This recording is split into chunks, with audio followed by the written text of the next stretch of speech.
selamat datang semua anak murid. Bersama kamu hari ini ialah Cikgu Yayan. Okey, Cikgu doakan kamu semangat untuk belajar. Apa topik kita hari ini? Iaitu perbandingan semacam di bawah kemahiran aspek seni bahasa. Anak-anak murid tahu ke apa itu perbandingan semacam? Jom kita tengok definisi.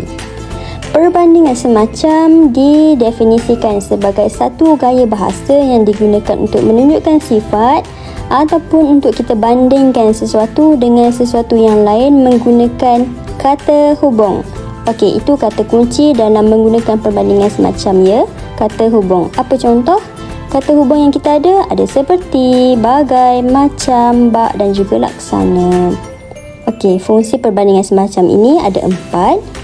Yang pertama, untuk menggambarkan sesuatu dengan lebih jelas. Contoh ayat, cuaca hari ini panas seperti api. Kita jelas menunjukkan cuaca yang panas itu dibandingkan ataupun digambarkan seperti api. Fungsi yang kedua, memberikan kesan imajinasi kepada pembaca. Yang ketiga, menonjolkan emosi atau suasana tertentu. Dan yang terakhir, untuk menghuraikan sifat, keadaan atau ciri sesuatu. Contoh ayat, kek itu lembut bagai kapas. Jadi kita dapat tahu sifat kek yang lembut itu dibandingkan dengan sifat kapas yang juga sifatnya lembut. Jadi jelaskan perbandingan semacam yang digunakan. Okey, ciri-ciri perbandingan semacam ada 4 cikgu masukkan. Yang pertama, ada 2 unsur, ada subjek dan ada unsur yang kita bandingkan dengan subjek tersebut. Yang kedua, kita kena guna kata hubung yang cikgu senaraikan tadi. Dan yang ketiga, memberikan persamaan sifat. Yang terakhir, kita ada unsur yang kita bandingkan, dan unsur yang kita bandingkan tu kena menggunakan sesuatu yang kita mudah untuk kita bayangkan. Contoh struktur ayat yang cikgu senaraikan ada subjek, tambah kata adjektif, tambah kata hubung dan juga ada objek perbandingan. Okey, apa pula kesalahan yang murid-murid selalu buat dalam perbandingan semacam ni? Yang pertama, menggunakan 2 kata hubung serentak dalam satu ayat. Contohnya, kek itu manis seperti macam gula. Tamak tu penggunaan kata hubung dekat situ. Guna salah satu je. Contoh ayatnya, kek itu manis seperti gula ataupun kek itu manis macam gula.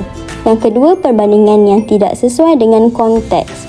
Contoh ayat, gerai burger itu senyap seperti angin. Angin tu senyap ke? Cuba cari perbandingan yang sama dengan sifat senyap. Dan kesalahan yang selalu yang orang guna. Yang ketiga, menggunakan objek perbandingan yang tidak jelas. Contoh ayat, pria itu pahit seperti sesuatu. Sesuatu tu macam mana? Kita tak faham kan? Jadi, cari sifat yang sama pahit seperti apa perbandingannya. Okey, cikgu masukkan juga dekat sini cara untuk membina ayat perbandingan semacam. Langkah pertama, mesti kena tentukan subjek tersebut. Contoh yang cikgu guna kat sini nenek.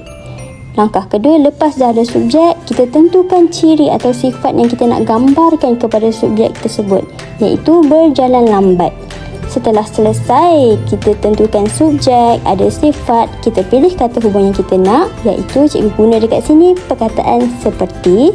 Dan yang langkah terakhir, kita cari objek perbandingan yang ada sifat yang sama dengan sifat yang kita gambarkan kepada subjek, iaitu contohnya cikgu guna kura-kura sebab berjalan lambat. Jadi ayat yang lengkap, nenek berjalan lambat seperti kura-kura. Faham kat sini? Okey, yang terakhir, cikgu telah senaraikan beberapa contoh perbandingan semacam yang boleh kamu guna dalam penulisan ataupun perbualan kamu hari-hari. Okey, ada banyak contoh perbandingan semacam. Cuba tengok, sesuai tak sifat yang cikgu bandingkan dengan subjek yang cikgu bagi contoh dekat situ. Ada contoh cantik macam bunga, ada kurus macam lidi, hitam seperti arang dan banyak lagi lah contoh-contoh yang lain. Boleh? Cikgu harap kamu semua boleh ulang kaji topik perbandingan semacam. Mudah je kan? Okey, terima kasih semua sebab sudi membaca dan mendengar.